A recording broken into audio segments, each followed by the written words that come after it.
Someone asked me, said, Rob, said, you've been modeling in trains for a long time, and well, I'm thinking about getting into trains, and I just don't know what size to get into. So I decided I'd give you some examples here of these N scale and HO scale locomotives to give you some comparison. Uh, Both of them take a lot less space than say an O gauge train does, but um, the N gauge typically takes a whole lot less space, and it depends on the track you choose to use. Now you can use a hand laid track like an Atlas track. Doesn't have a road bed. These here, you see, these all Bachmann road beds, and I like them because they don't have any. You can secure them pretty good. You can run them on the floor. You can secure them wherever you want to.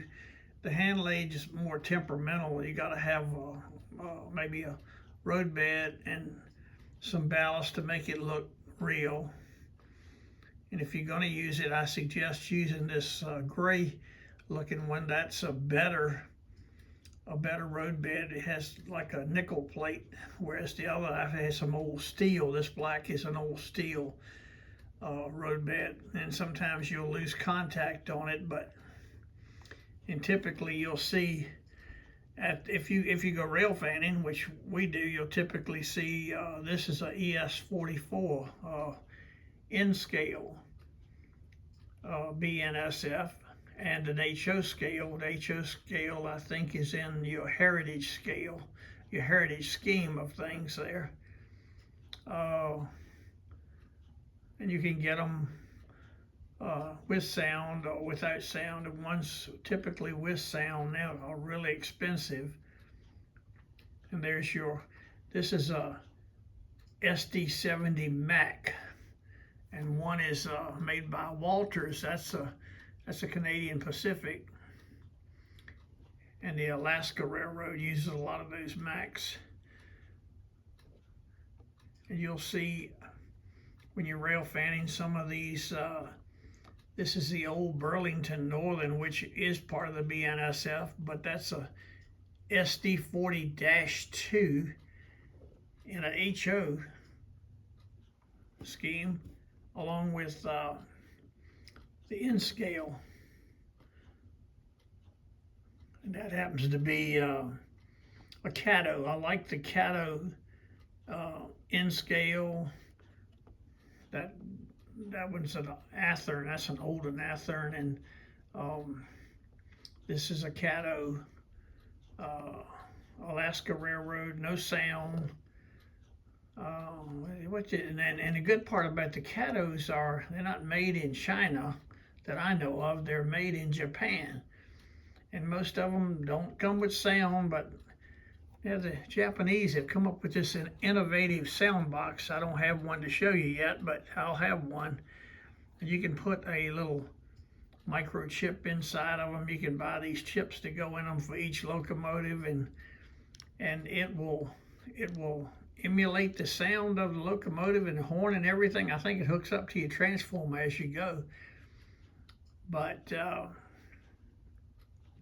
anyway, like I said, it depends on. Again, too, it depends on your pocketbook. If you're going to model in O gauge, such as Lionel or MTH or Atlas, you have to have some deep pockets. Whereas you don't. The N gauge, comparably priced to HO gauge, it's in some cases they can be as much if you choose not to get the sound.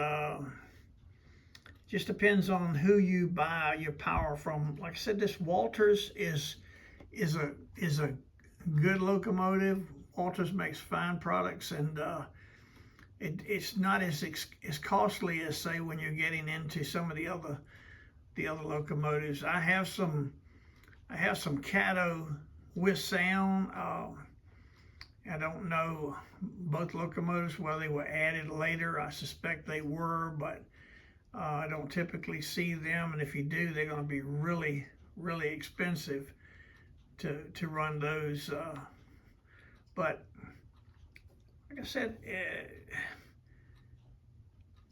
and they do make one that's even smaller. Now, we're not going to show you a Z gauge because I don't have any and don't plan to buy any, but my eyesight is such that the Z gauge is about the size of a penny, and so it's really smaller than the N gauge. And the HO gauge is probably better suited for a small child's hands, I would say. With the detail, I find one thing that got me out of the O gauge trains was the detail is just not, to me, it's not as good. The smaller they are, it seems like they can make the detail on these things like, you know, almost like they're realistic when you're running them.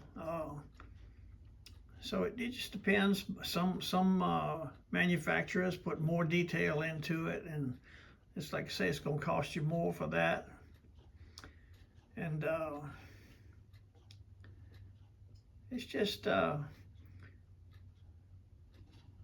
will say this, this plastic track takes, on your layout, you don't get quite the tight turns and expansion that you want to get with it. I wished I had years ago. I started with hand-laid trains back when Tyco made them, and you could run you could use a lot of track in a small space. But they're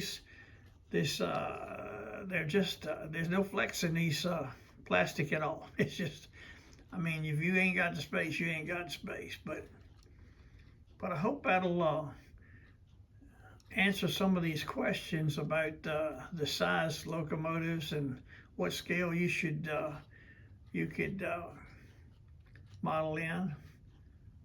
I have to mention that Burlington there, that 7151, I acquired that at Blue Ox Trains over in Roswell, Georgia. It's been a few years ago, but and it's BNSF, so if you get a chance, go on over there and see Steve at Blue Ox Trains. He'll do you good. He'll do you right. So hope you enjoyed my presentation. I hope it wasn't too long today, but we got to go out and do some. If it warms up a little bit, the fog has been so bad. Get some more of these tree limbs up. Later on, I'll show you a picture of what I've got. I have got a real mess, but I'm getting to it. So don't forget to like and subscribe, and we'll catch you on the next video.